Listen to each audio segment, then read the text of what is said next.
America, Chef John to Ghetto Gourmet. How you guys doing today? It's Sunday. Beautiful day. Yeah, I slept a good part of it. I actually took a nap. All right, this right here, I wanted to show you this. I've spent about $50 off my food card. Now, this right here, mozzarella, artichoke, and garlic is the sausage that I used for the,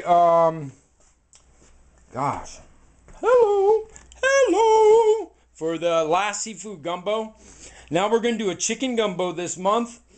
I want to show you that dark chocolate roux. Got some broccoli.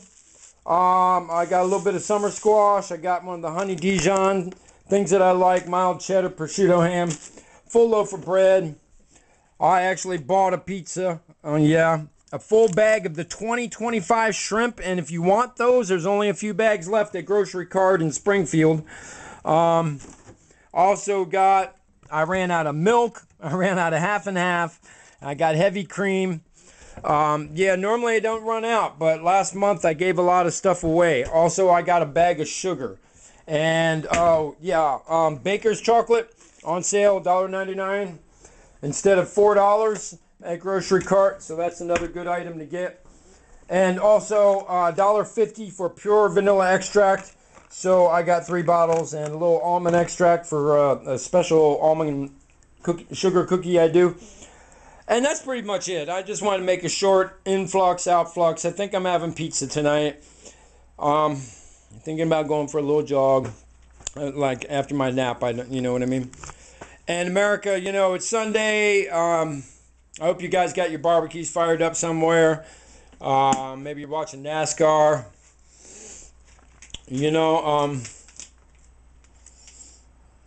I don't have anything coming to mind right now that I'd like to talk to you about. Yeah, I do.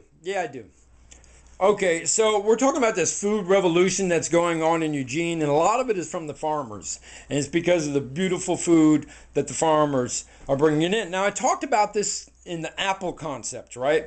Well, what we have here is farmers who are they're learning at a highly accelerated speed from one another because they're all counterculture. They're all a bunch of hippies.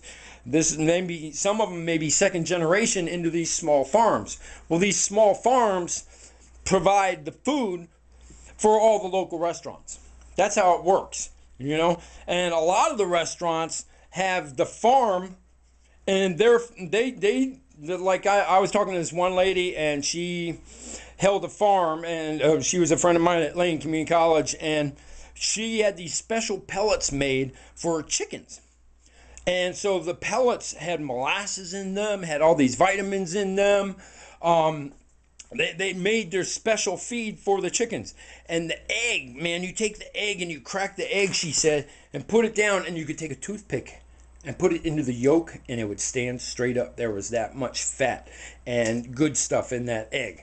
So that's what you're finding a lot here is it's not that we are the greatest chefs in the world, right? We got some good chefs here. We got some talented people who know how to make a beautiful plate. We also have some very classic chefs who know all the escoffier. I am more escoffier trained, but in my last probably 10 years of being here, I started 10, let's say more like 7 years of being here, that I've really looked into this new food revolution that's began being created from the farmers, and then it hit the restaurants. It was actually interesting how the two of them came together. And so a lot of the guys around here, instead of throwing their stuff in the garbage, they have a huge compost bucket. 55-gallon compost buckets, and they send it right back to the farm.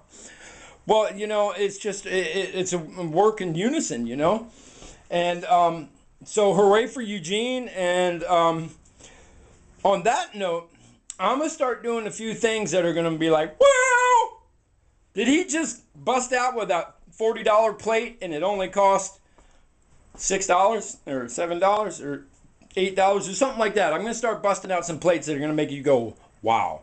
All right. But I'm having pizza tonight out of a box. So, I had a pan. Remember I told you I had that big pan? Well, I baked the flour in it, And I was going to make pizza in that pan, and I know how to make the dough and all that. And all it would require is that I start an hour and a half before. But the problem is that pan was flaking silver, so I can't make pizza in that pan. So I have to wait until I find a pan, because I got no money and I can't buy one. And that's why I am the Ghetto Gourmet. Woo! Pokemon! What's up? All my peeps. So look forward to, we're going to do tornadoes on toast points with a cheddar cheese horseradish sauce. That is Billy Joe's favorite dish, the Tuxbury Inn. So the main cost there is going to be the tenderloin. We're using about 3-ounce cuts per each, so 6 ounces of tenderloin isn't going to be too much. We're also going to do some interesting fried items this month. Like I said, we're moving forward, okay? I'm going to get you to the hollandaise sauce. We have one more mother sauce to make, and I'll get it done, okay? It requires a lot of paying attention. And since I don't have a thermometer, I have to use the old finger to test my temperatures and stuff like that. But I'm pretty good with the old finger and temperatures. If it's warmer than the finger, it's, you know. Well, anyways, you guys are cracking me up. I'm watching the Amityville Horror and the other one. I didn't know there was a new one.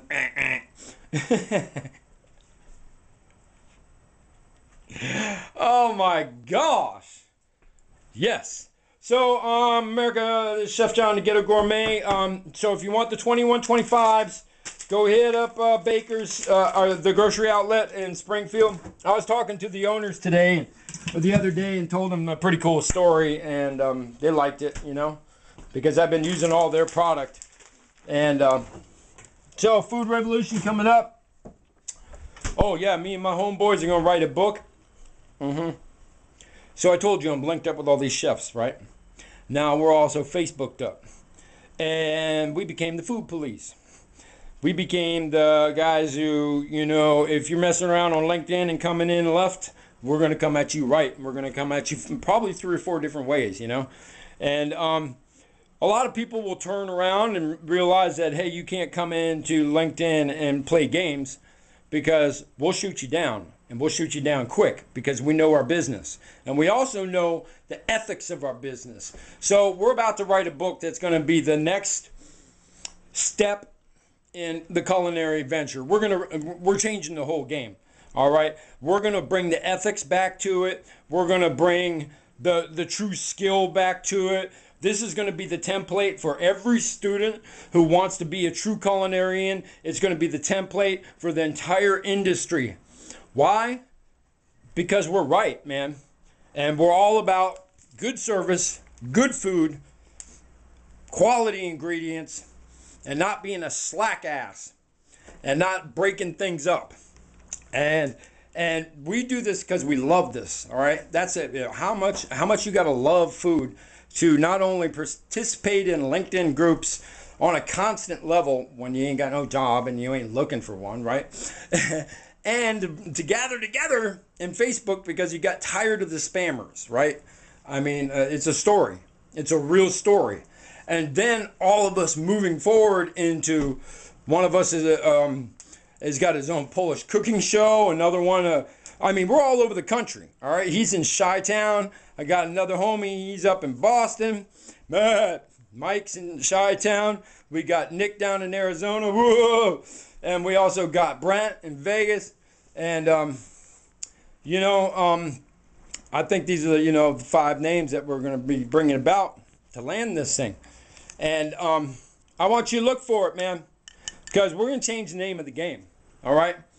And we're going to bring it to you real. We're going to bring it to you from stories from the past. We're going to bring it to you from how we dealt with the LinkedIn situation, how we gathered together on Facebook, again, talking about real topics.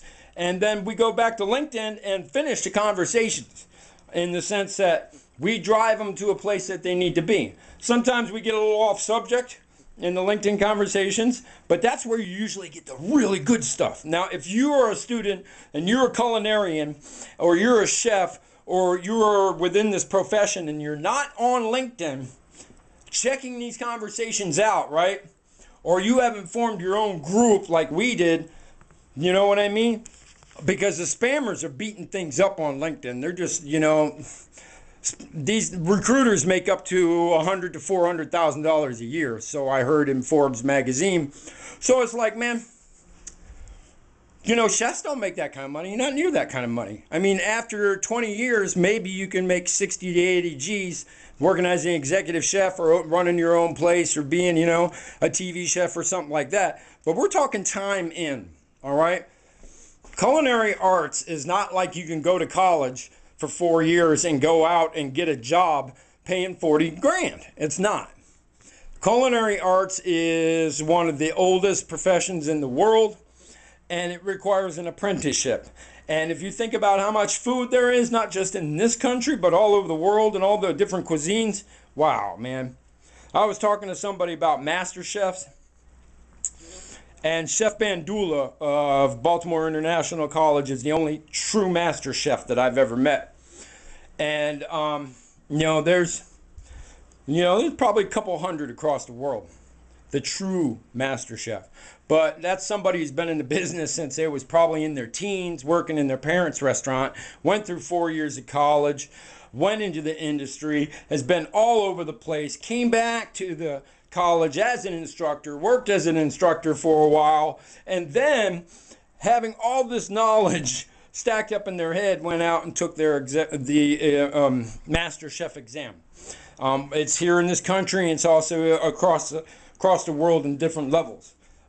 These are your true master chefs, and when you meet one, you'll know it. All right. I'm not sure if Chef Ramsay has a master chef title. I know he has the executive chef title. I know he has some of the best restaurants in the world. 5 of them or 6, something like that, 7. So, yeah, he comes at people with a lot of info. But we're going to make it so you see chefs everywhere. We're going to make it so chefs, culinarians, we're going to start talking about food nonstop. And I want to see you students coming up and talking about food nonstop. Okay? If you want to move forward in this career, if you want to become ethically pure in this career and reach a higher goal, all right? Ethical pureness, what does that achieve you? It achieves you recognition in every single job that you go to. As a waiter, it achieves you 25% tips all day long if you're a good server. I should say a server, waiter, waitress. So, I'm going to get off my high horse and say humbly, this is just Chef John, the Ghetto Gourmet, talking about what's about to come, talking about how I want you to eat better in your home. And this is for all America. This is why we're writing this. Because right now there's the hugest push in culinary that has been seen for a long, long time. And we want to provide a moral compass and an educational outline and a path for the industry, for the students, and for fellow culinarians in this guild. All right, Food Revolution. This is Chef John, Ghetto Gourmet. I said that like 3 times. I don't have to say it anymore. Look, that looks like a little comb, doesn't it? I see the weirdest things. Peace up, y'all.